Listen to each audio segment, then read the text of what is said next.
Hello, everybody. We invite you to watch the Wake Up Miami morning show, affectionately known as the WUMMS Show, with your host, Andre So. And I'm Lanice Rochelle. Make sure that you are tuning in every weekday from 9 a.m. to 10 a.m. And you'll catch the hottest morning show in America. Yeah, we're going to say that. Right, the hottest morning show in America. I said it. America. I did. Only in America. Listen, that part. You can catch some positive affirmations. National days. News, shenanigans. Local, national, the whole nine, and the dance off. So don't miss the show. Yeah, don't miss it. Want to drink? Drink on it. Drink on that.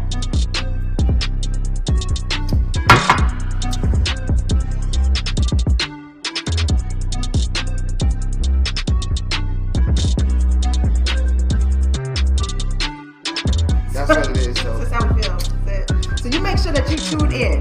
That's how we feel.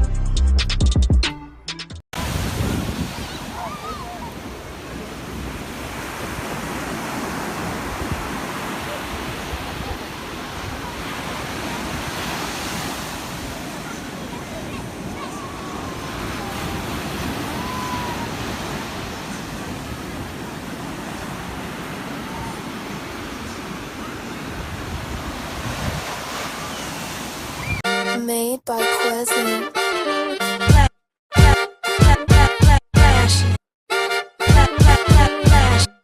Miami Morning Show. You watching the wake up, the wake up, the wake up, the wake up, the wake up, the wake up, wake up. Miami Morning Show. You watching the wake up, the wake up, the wake up, the wake up, the wake up, the wake up, wake up. Miami Morning Show. You watching the wake up, the wake up, the wake up, the wake up, the wake up, the wake up, wake up. Miami Morning Show. You watching the wake up, the wake up, the wake up, the wake up, the wake up, the wake up, wake up. Miami Morning Show. You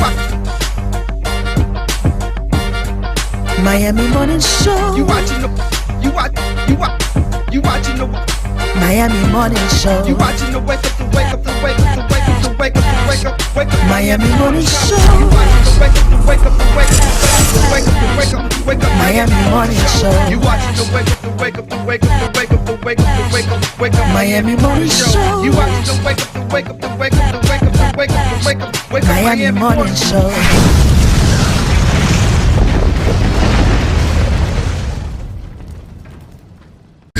Now time for positive affirmations.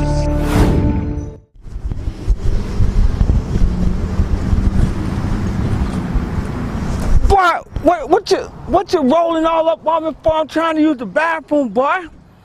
I'm trying to, listen, this is Florida man, and then, you know, we got to talk about positive affirmation. The positive affirmation for the day is I can easily express my feelings. Say it with me. I can easily express my feelings. Now, I want you to receive it. I want you to believe it so that you can conceive it. That part there, this Florida man with your positive affirmation. Positive affirmations.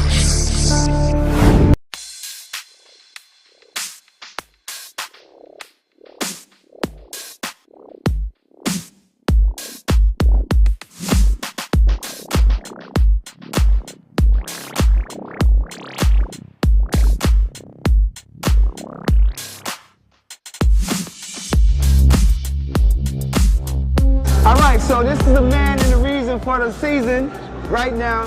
This is my brother Nate Joseph. What's going on, Nate? All is well, man. By His grace. It's good to see you. By His grace. Tell us what you're doing here right now. What is this? Today, this is New Liberty Square. We're having an art exhibit. It's nice. And our ambassador is Adonis. We're going to get him. And, you know, you have to interview Mr. Adonis, and we're just trying to turn it up, do something different here in New Liberty Square. Are you going to post some of these? Is it a plan to post some of these artists' artworks throughout this establishment here to some degree, or are you just posting it just to bring awareness to the people? Hoping it's just to bring awareness for the people and stuff like that. But when we do this show called to artists, right, we may have some of their work in there. We may put some of the artwork here in this building. That'd be nice. Absolutely. That's it. So, big shout out to you. Congratulations on your new position, what you're doing. Yes. Proud of you, man. You know, this is my man. Let me tell you something. Don't have no food out around him.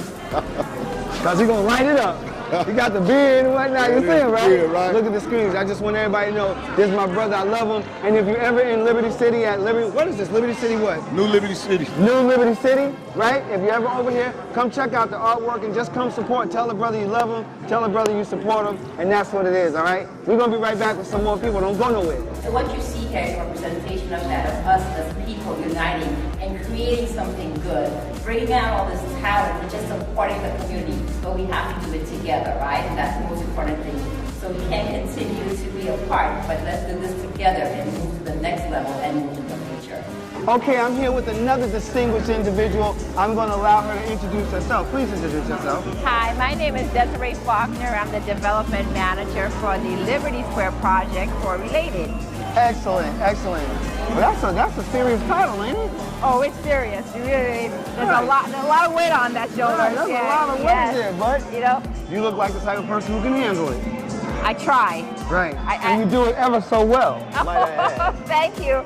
Tell us about this art exhibit here and the purpose of it.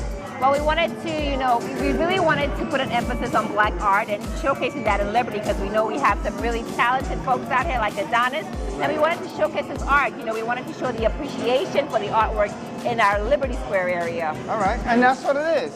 And it's as simple as that. And when people decide they want to do something, it gets done. I might say, this is a lovely exhibit. We want to thank you for your diligence and service to the community.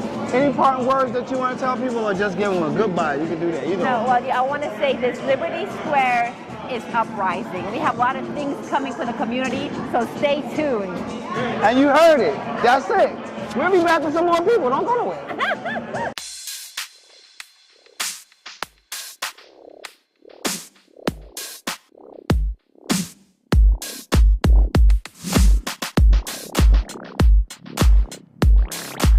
Man, you know what it is, man. Come on, man. You know Look, I got to step down because, it's the gentle giant right here. Yep.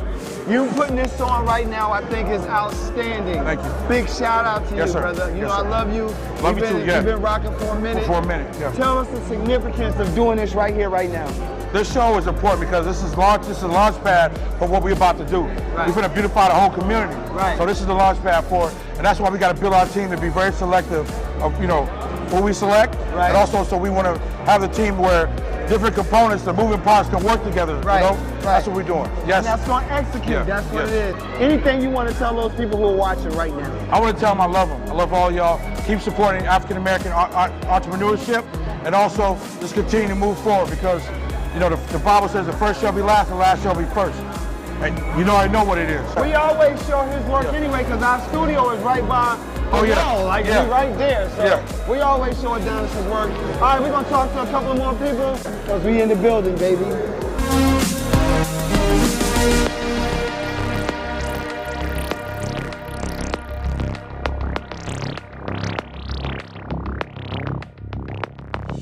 I'm on the scene. I'm at the Experience. What is the name of this? It's called The Experience, right? The Experience with an X. Right, with an X. It's The Experience with an X. Now, The Experience is an artist, what would we say? This is an artist showcase? Yes, exhibit. An artist exhibit featuring some of Miami's most prolific Black artists, such as the one who I'm standing here. Introduce yourself because I want you to tell them who you are. I am the art minister, the one and only, Alfreda Mooster. That's Alfreda Mooster, y'all. Y'all know it. Now, me and Alfreda has been friends for many, many years. Yes. And tell us, how did you become a part of this exhibit right now? Well, I'm thankful to the one and only Adonis Parker. He called me up and said, I would love for your work to be a part of this exhibit, and I'm here. So. You know why he called you? No. Because you're a dope artist. That's why he called you. What you mean? Like, she was trying to act. I said no, because I could hear your answer. Yeah, she's a dope artist. Like, Alfreda has been putting in work for many, many, many years and many more to come. Tell us about the two pieces we stand around. This is your work right here. So we have legends. I love to do musical legends because I love art and music and God all together, if you know me. So this piece here is the one and only, you should know, Stevie Wonder. Stevie Wonder. You got all the keynotes and the records on there. And over here, we have our legend, Tupac, the one and only, and he's rocking that chain with Africa on it. Africa on Yeah, and this piece actually glows in the dark too, as well. If you turn off the lights and everything, there's many more around. But okay, now this is sold too. Okay, I'm trying to. Yeah. So that's what it is. We at the Experience with the X art exhibit. We're gonna talk to some more people, and this is your boy Andre Soul for EUTV on the scene. We'll be right back.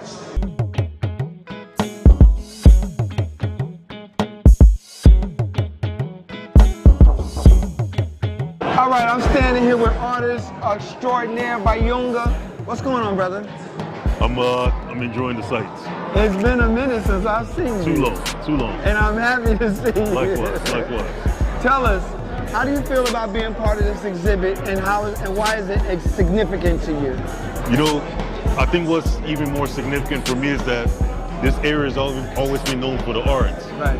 Not particularly the visual arts. Right. But the Miami sound. Right. Is known to be birthed in this area. Right. And so to now be able to associate not just the Miami sound, but the Miami visual, you know, the capacity to do everything that Black Miami envisions right here in one space. Right, I love that. Incredible. That's it, y'all heard it right here. EUTV on the scene. I'm Andre Soul. What else can I say, man? Y'all just keep watching. Thank you.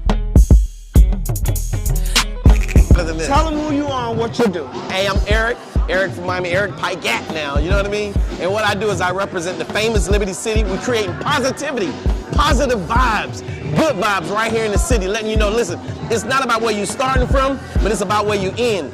Les Brown, 2 Live Crew, Luther Campbell, all the good people come from here. So there's greatness here, and we want to tap back into the greatness. We had an outstanding, exciting, just everything here at this event, but we got to wrap it up. So we're going to be out, but just stay tuned. Be on the lookout for more EUTV on the scenes. I'm your man, Andre Soul. I'm here with my man, Eric, and we're going to catch up with y'all in the meantime, baby.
Elite Natural Essence, 100% natural organic teas, skin, hair, and body care essentials.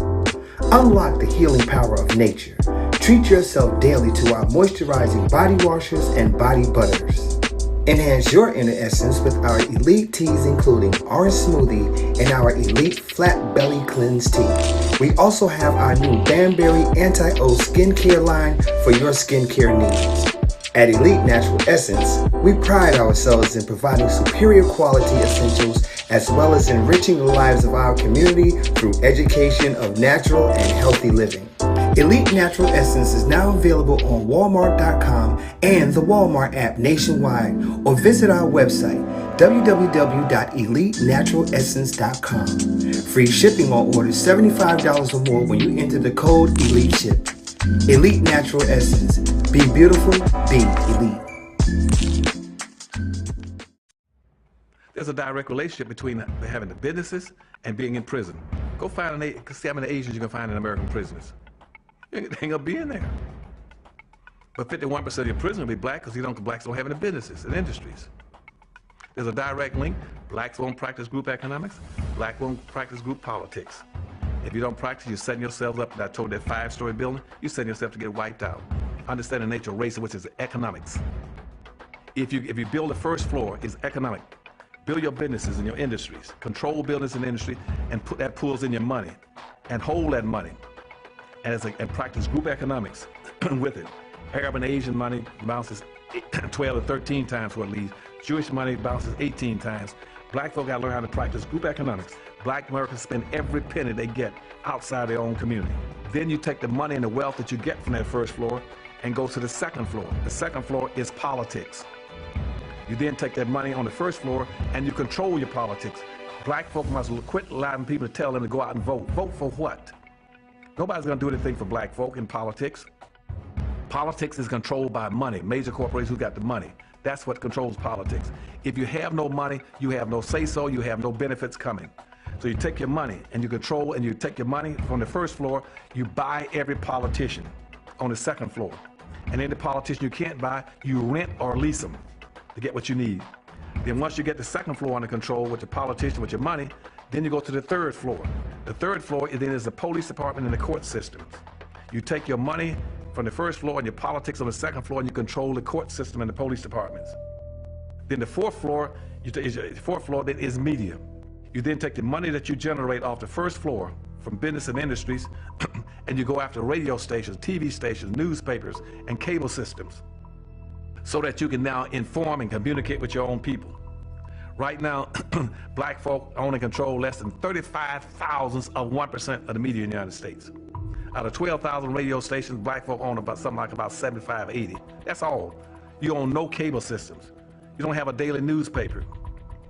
You have nothing of importance. You got about one black TV station.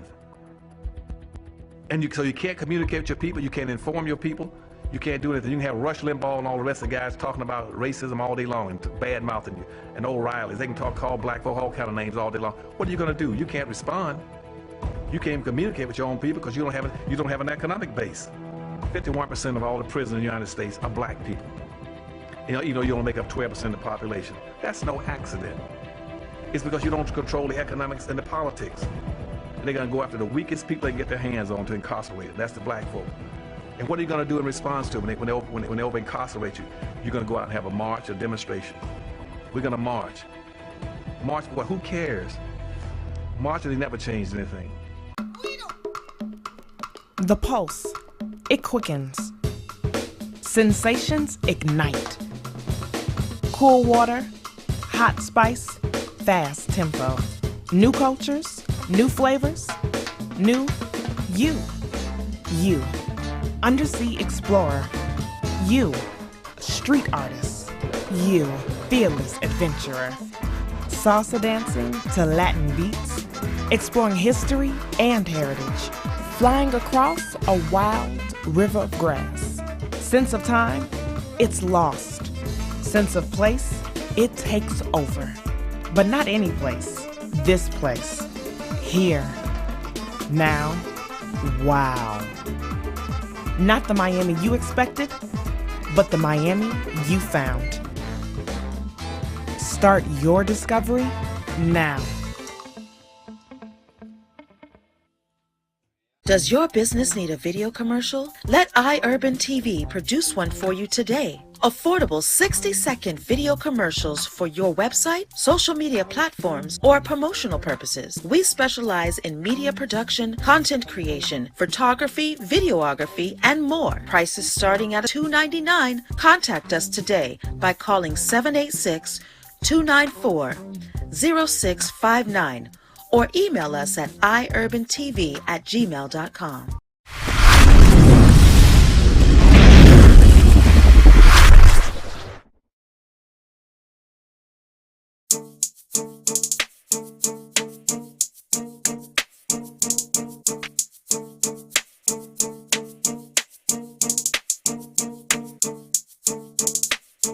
What's going on, everyone? This is your main guy, Andre Soul of iUrban TV, WUMMS, House of Soul, you name it. I'm all around in the community. And today is a very special day for the community of Overtown. Today they will be naming a street after Purvis Young, who was one of the most prolific artists of our time. This is a phenomenal event that's taking place. We are honored and pleased to bring this story to you. Yo, y'all gotta check this one out. Here we go. Today, as we commemorate the life of local artist Purvis Young by co-designating a portion of Northwest 18th Street from Northwest Miami Court to Northwest 2nd Avenue as Purvis Young Street. I am just so glad to be able to be here today when we unveil the co-designation of the street, and to say to his family that Overtown will forever be grateful for Purvis Young.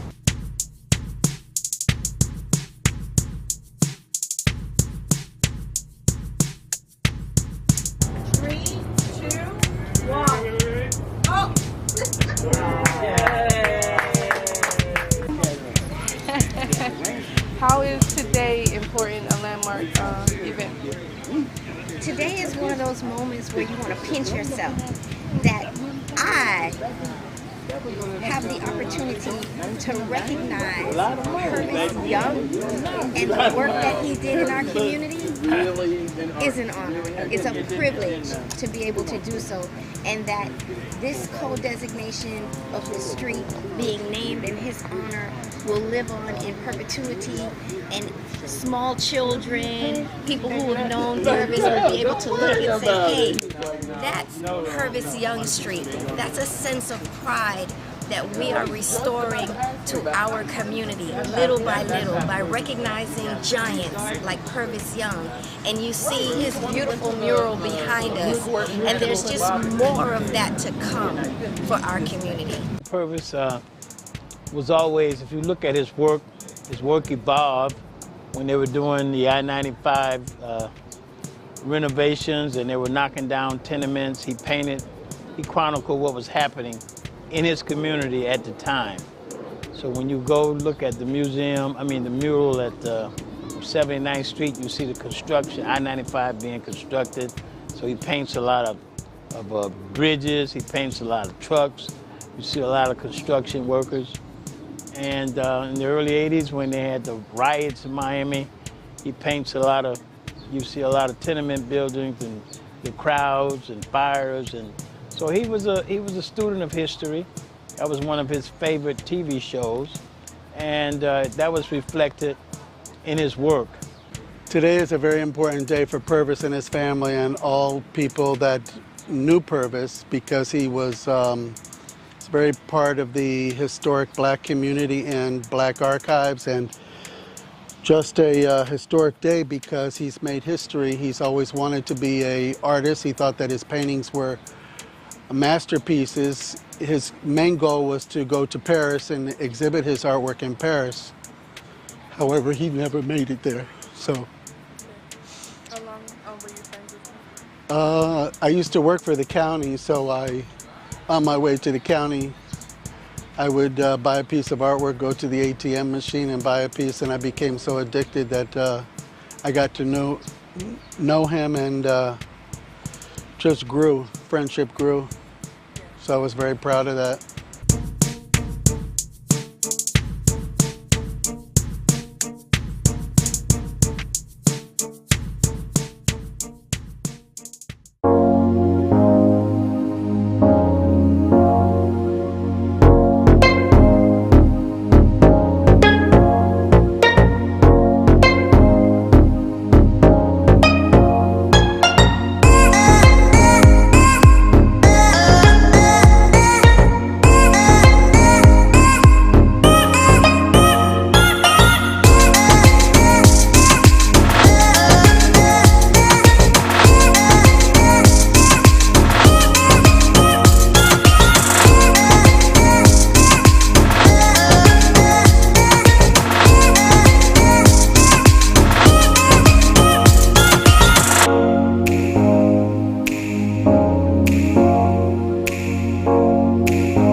boards and open up, same as like we do on the DJ Spark on our Zoom calls, right? The prompt is, right, it's simple. It's like, what's heavy on your shoulders right now about housing?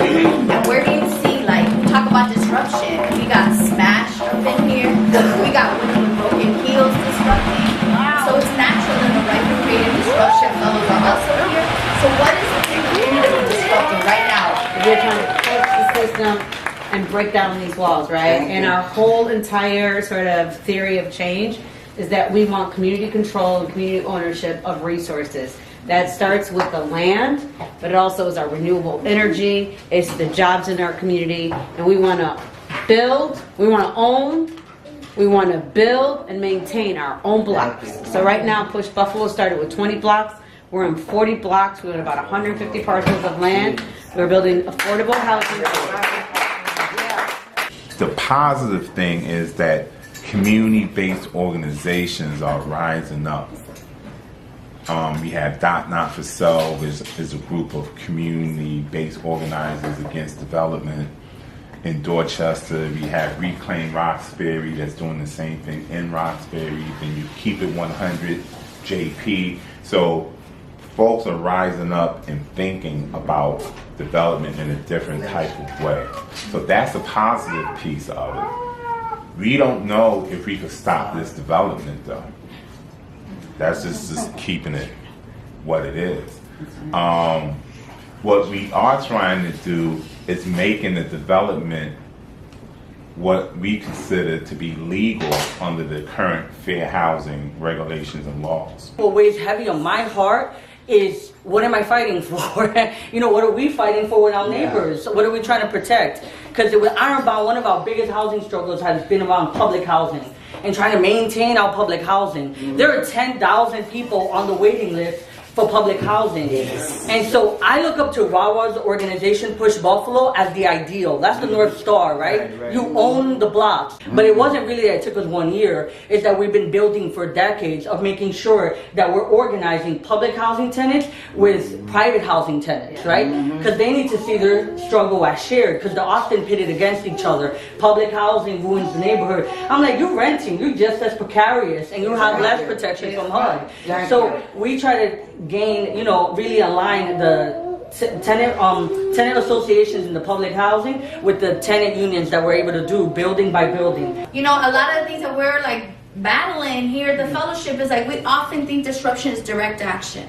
Going out to the streets, you know, contesting that way. We need that. That's a tactic. That's not the strategy. You know, so hearing you actually bring up disruption, we think about creative disruption. How are we being creative? How are we using the tools that we got? How are we using the moment, the political advantages right now in our benefit? We have to do something. Okay? I'm very sorry to have to do this like this, but I want to make sure you catch people before they leave. So, on behalf of the board chair, who is sitting all the way over in that corner over there, we wanted to give everyone here from the EJ Fellowship a little piece of Miami that you can take with you. Power. Power. Power. Power. Power. Power. Transformation. Transformation. Transformation. Transformation. Transformation. Transformation. And miracles. And miracles. And miracles. And miracles. And miracles. And miracles. I want it. I want it. I want it. I want it. I want it. I want it. I need it. I need it. I need it. I need it. I need it. I need it. I got to have it. I got to have it. I got to have it. I got to have it.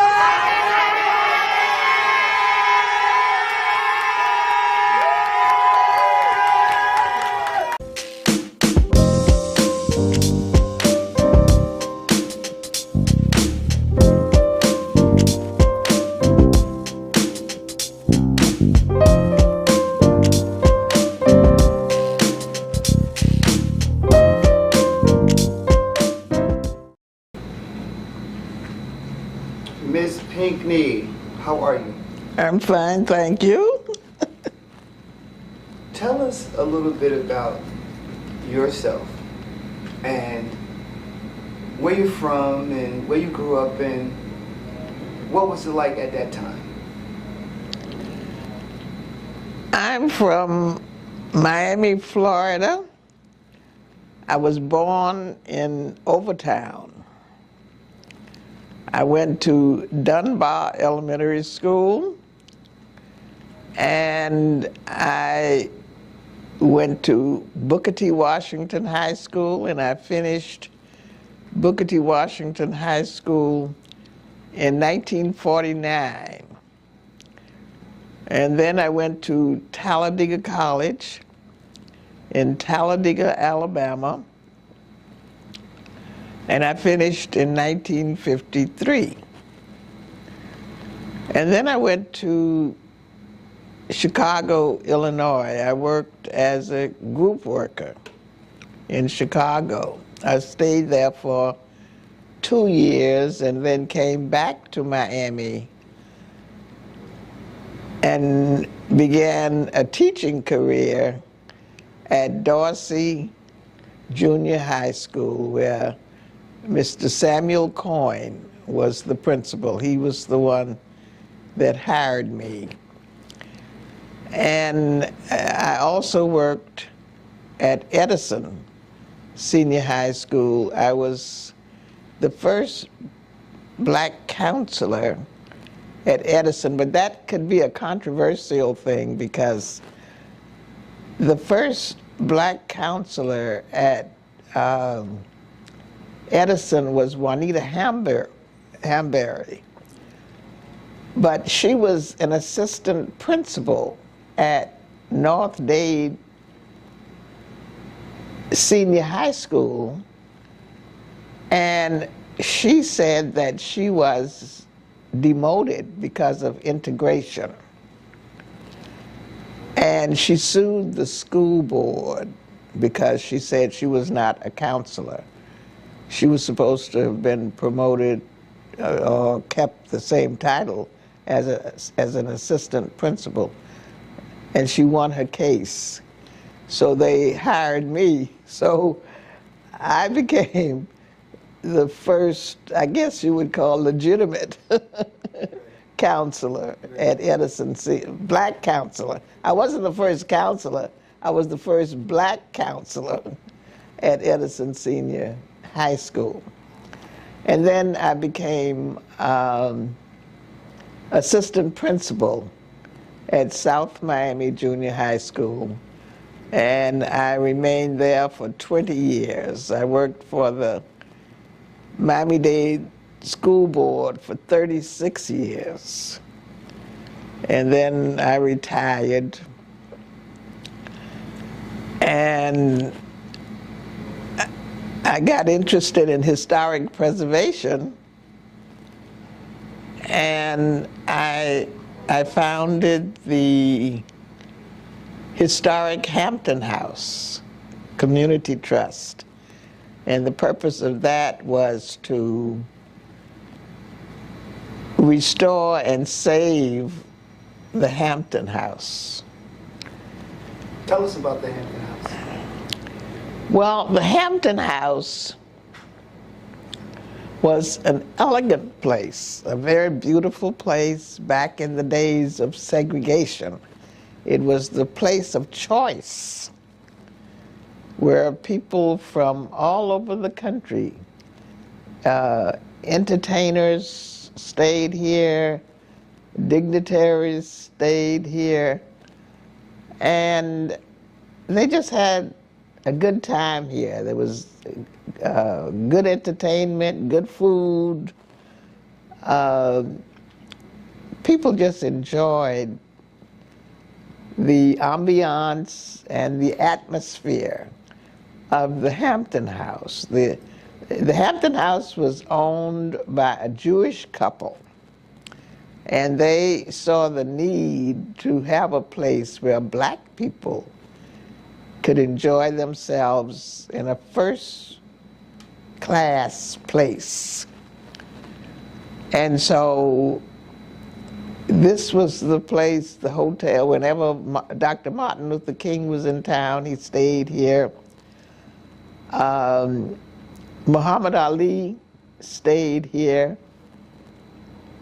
Malcolm X stayed here. Jackie Robinson stayed here. Nancy Wilson, entertainers like Nancy Wilson and others stayed here.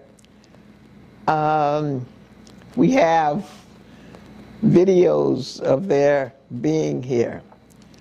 Dr. Martin Luther King said a version of his I Have a Dream speech here at the Hampton House before he said it in Washington, D.C., in the March on Washington. And Muhammad Ali had his victory party here when he beat Sonny Liston.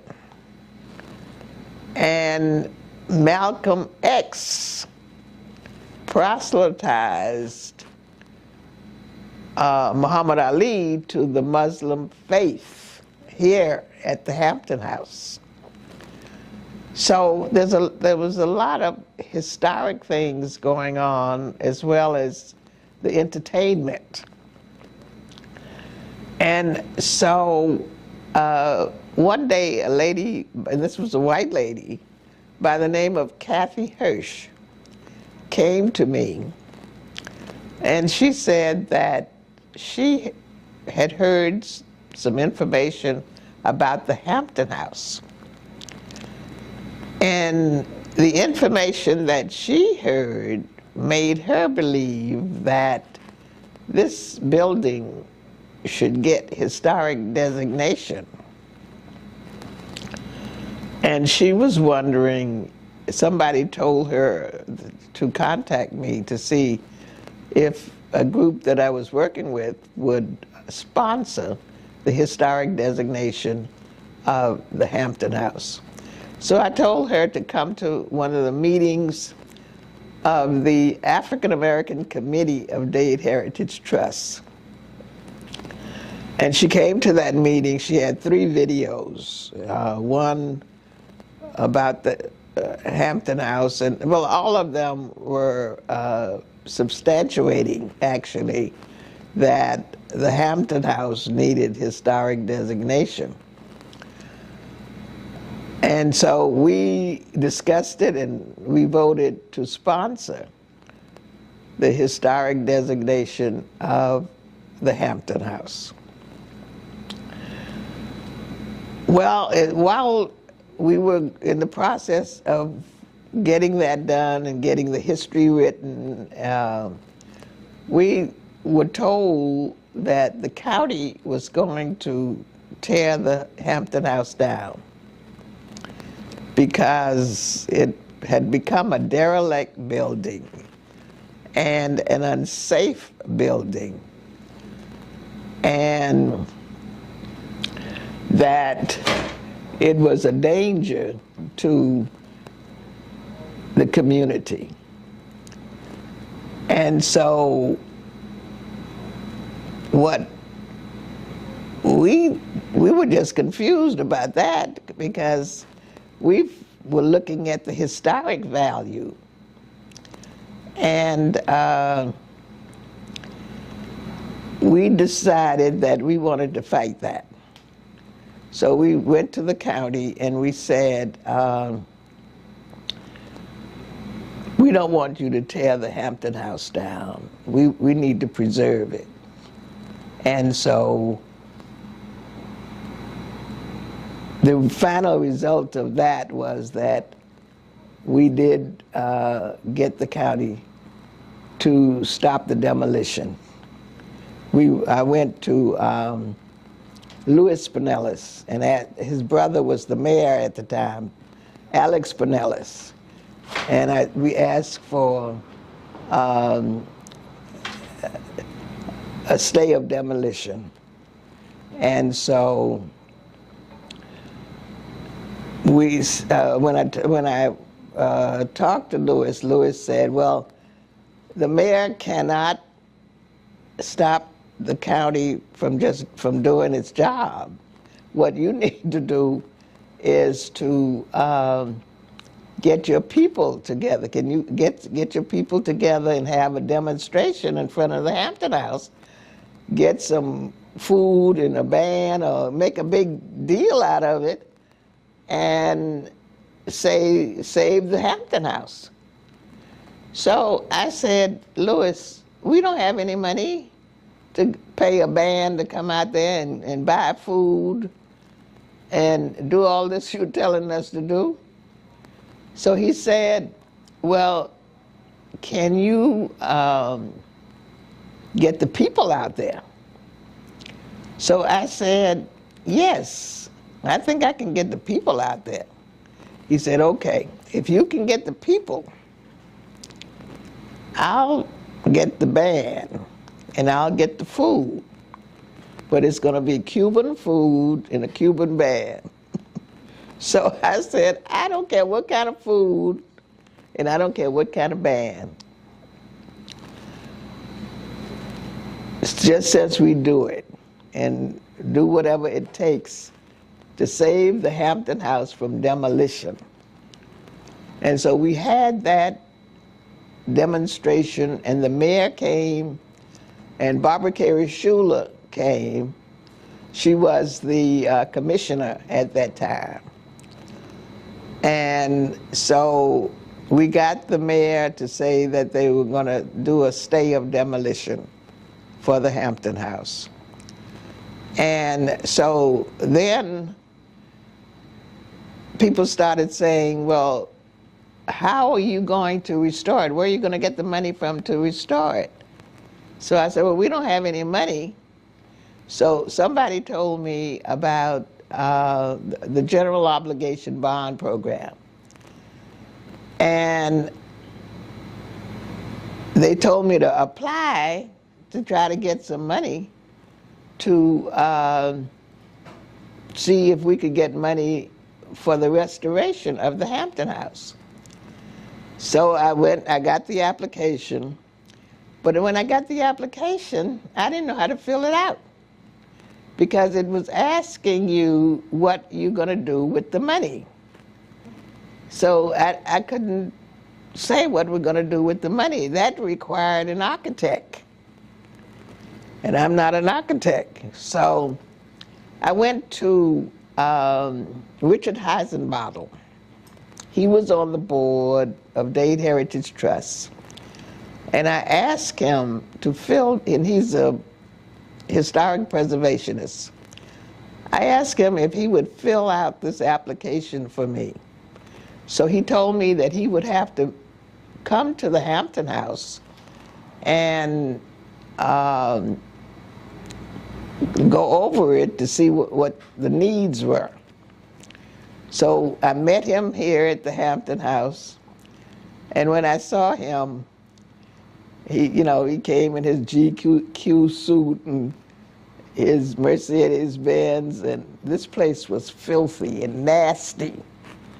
And I apologized to him for not telling him what condition the Hampton House was in. So he said, oh, that's okay. And he went all over this place. And he filled out the application for me and signed it. And so that meant a lot. And when we found out that we had been accepted in the General Obligation Bond Program for $4.7 million, we were very happy. But the county took so long to put the bids out that the first company that got the bid, after they came here and looked at the place, they said that was not enough money, and they turned the bid down. So then they said that we needed at least $5 point something million because the place was in such a bad shape. So then the county put the bid out again. And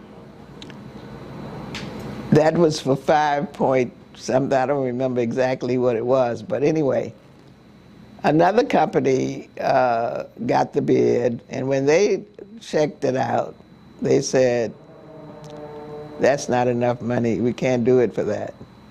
So they turned it down. So it's the second time it's been turned down.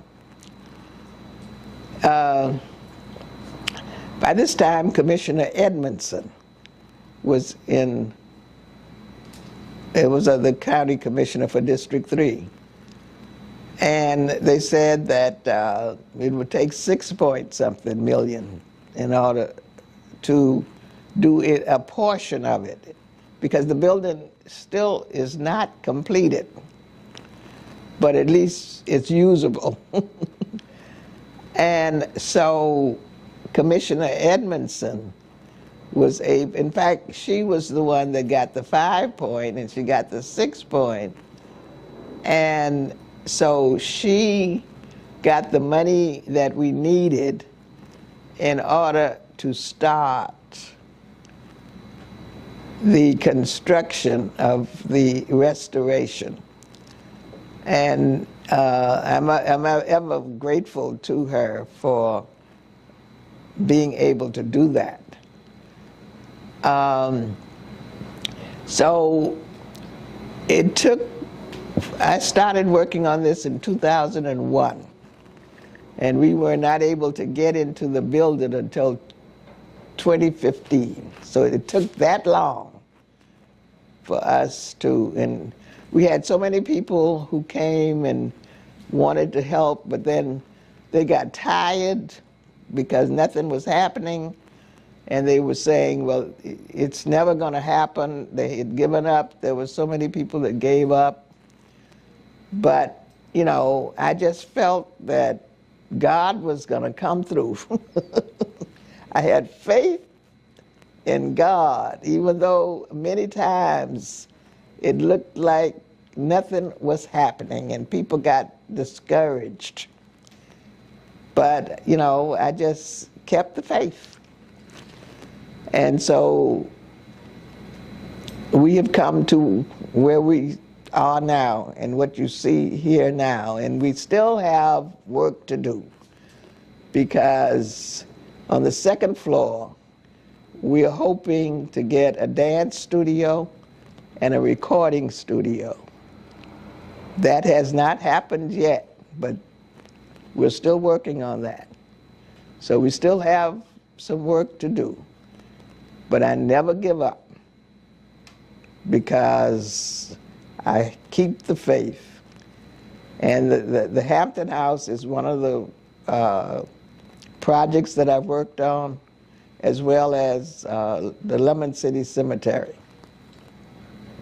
Tell us about the Lemon City Cemetery, and your involvement in that.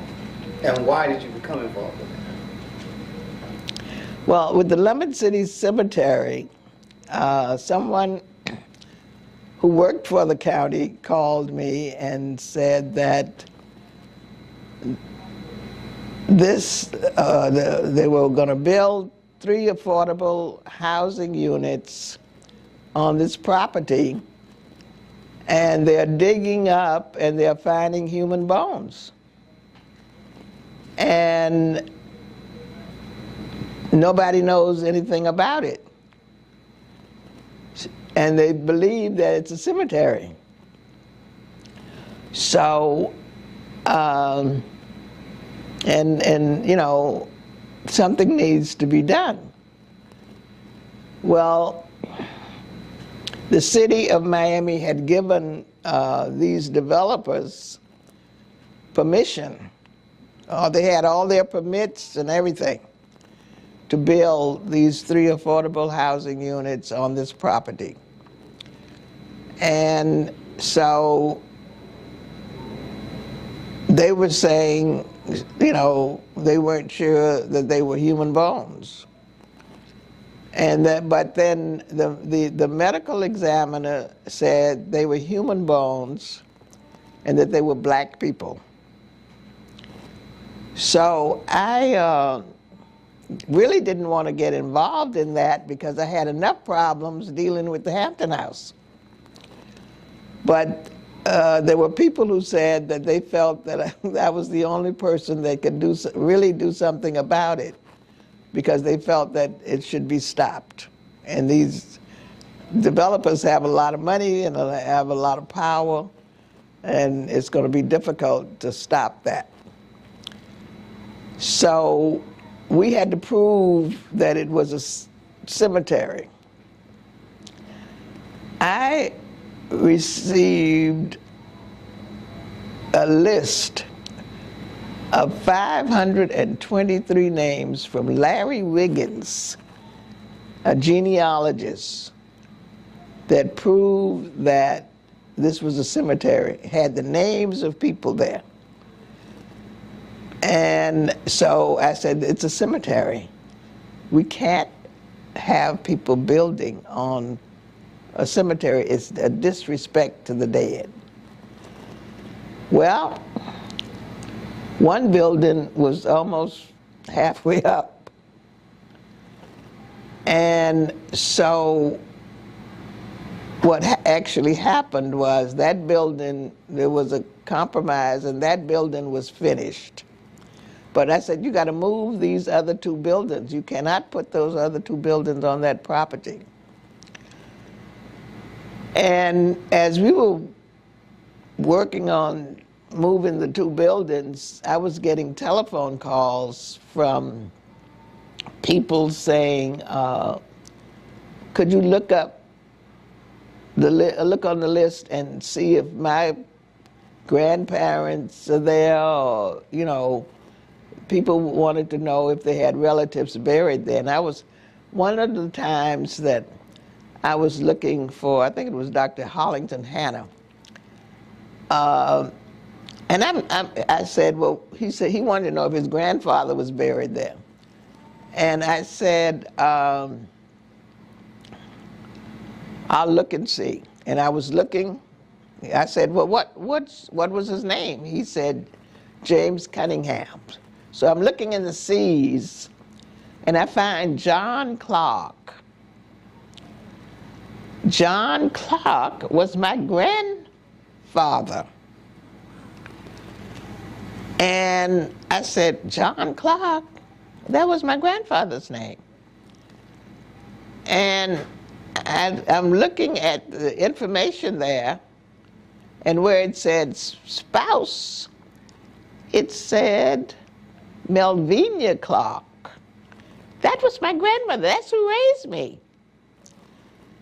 And I did not know that my grandfather was buried at the Lemon City Cemetery. And I was so moved by seeing my grandfather's name in print and my grandmother's name in print that I almost couldn't talk to him anymore. So I told him, I took his name, number, and I said, I'll call you back. And I couldn't explain to him what was happening to me, what was going on with me. And so I did that. But then I said, oh, this is a fight now, because my grandfather is buried in the Lemon City Cemetery. And you know, I felt that my grandfather was operating me, was working through me from heaven to reveal what was going on. And we came to a compromise, and they moved the other two buildings to someplace else. And they made the space a memorial garden. And I said I wanted the human bones returned that were in the medical examiner's office. I want them returned to this cemetery because they wanted to put those human bones in a regular cemetery that was open. I said, no, you dug them up from this cemetery. Their families buried them here, and I want them back here. And so they said, okay. And we had a reinterment service. The human bones were placed in 2 caskets. Range Funeral Home took care of it. And we had a reinterment service out there at the Lemon City Cemetery. And most of the people were from the Bahamas. Most of the people that were buried out there in the Lemon City Cemetery were from the Bahamas. They were the pioneers. They were the people who did all the menial work in Miami to make Miami what it is today. They beautified, they did the gardening work, they did the farming. They showed what to do with the coral rock and how you could build houses with coral rock. And, you know, our history is lost. And we've got to tell the story. We're the foundation of the community. And nobody knows it, and it's not respected. So we need to learn our history and to tell our history and to give ourselves the respect that we are due for what we have done in the past in laying the foundation for this community. And so I am still on the fight, or in the fight, for historic preservation and for telling our story. And so that's why I think that what you're doing in helping to shed light on the foundation of our community, on the culture of our community, on the heritage of our community, on the legacy of our community. We got to tell the story. The story has to be told because it has not been told. And we got to give ourselves respect.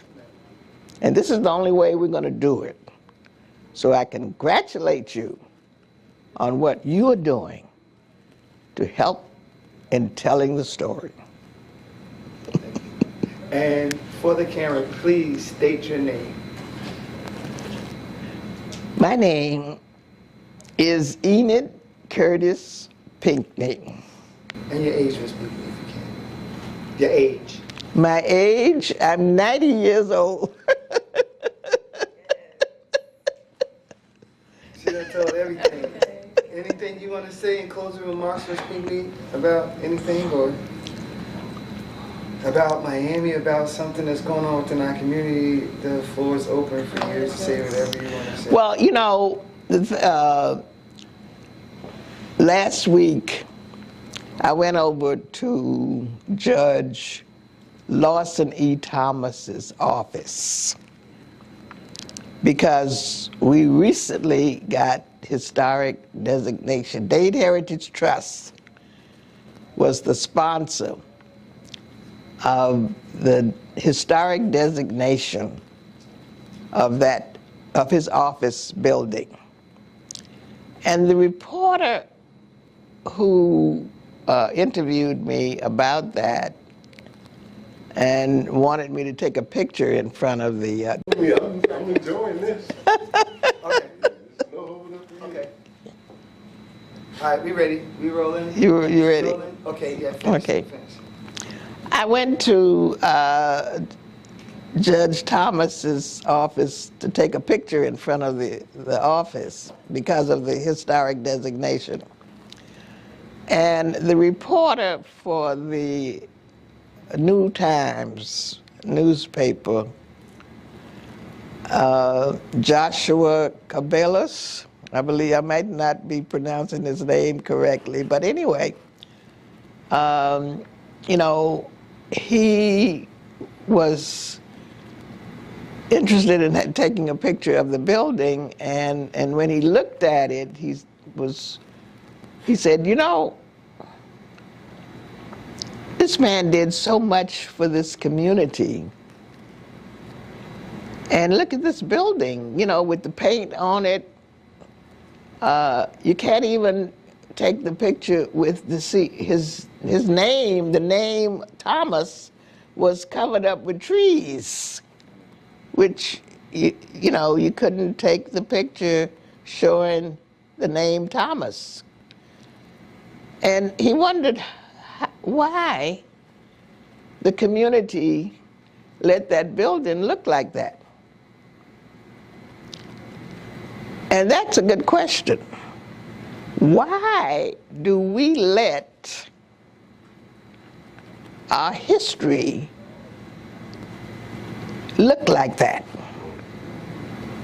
Why are we not doing anything about it? And that's what I want to say. That's the question that I want to ask people in Miami. Why are we not respecting our history? Why aren't we not doing more about shedding or spreading our history so that the young people can understand from whence they have come? And I want somebody to answer that.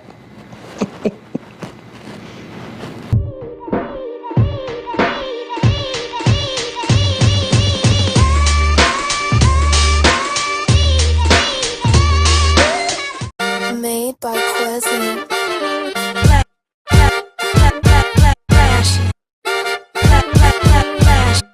Miami Morning Show. You watching the wake up, the wake up, the wake up, the wake up, the wake up, the wake up, wake up. Miami Morning Show. You watching the wake up, the wake up, the wake up, the wake up, the wake up, the wake up, wake up. Miami Morning Show. You watching the wake up, the wake up, the wake up, the wake up, the wake up, the wake up, wake up. Miami Morning Show. You watching the wake up, the wake up, the wake up, the wake up, the wake up, the wake up, wake up. Miami Morning Show. You Miami Morning Show. You watching the Miami Morning Show. You watching the wake up, the wake up, the wake up, the wake up, the wake up, the wake up, wake up. Miami Morning Show. You watching the wake up, the wake up, the wake up, the wake up, the wake up, the wake up. Miami Morning Show. You watching the wake up, the wake up, the wake up, the wake up, the wake up, the wake up, wake up. Miami Morning Show. You watching the wake up, the wake up, the wake up, the wake up, the wake up, the wake up, wake up. Miami Morning Show.